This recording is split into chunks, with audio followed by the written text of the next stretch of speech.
Interviewin lang kita sa Sambo kasi dati ka nang kumukuha nitong product. Bukod sa nanay mo, ano ang mga naitulong nito?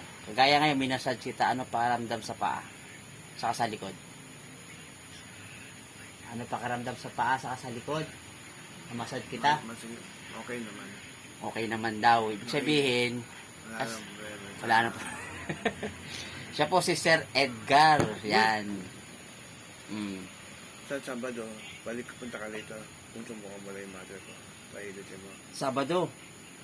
O, tama-tama. Sabado, nasa Muntinlupa Poblasyon. Request yan ni Ma'am Resi Bargo Tumagon ba?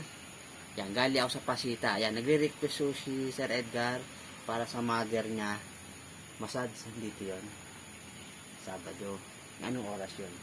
Di ba lang kung ano oras ka ba? Banda-apan ako nandito. Titik Ayun, naman kita sa Sabado. Biyernes. I-text mo na lang ako para sa Biyernes, Sabado, alam ko schedule ko. Yan, nagre-request sila na mag-home service ako rito sa General Trias. Sa mother niya. Nasaan? Sa baba. Ayan. Napaligawan ko muna siya, no? Subok na ho nila ito. Yan. Talagang sulit. Ang Sambong Herbal Oil. Gusto niya yun eh. Nagustuhan niya. Nagustuhan daw.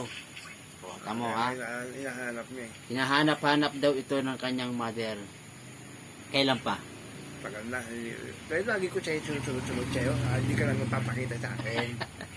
Yan, ako pa si Lizzy. Nagustuhan na ng mother niya. Naubusan na eh. Kasi Ubusan na sila ng stock. Kinuha niya sa ko yung isa. Dinala sa mother ko ng mama niya. Bali ito, dadalhin sa Iloilo, yung dalawa.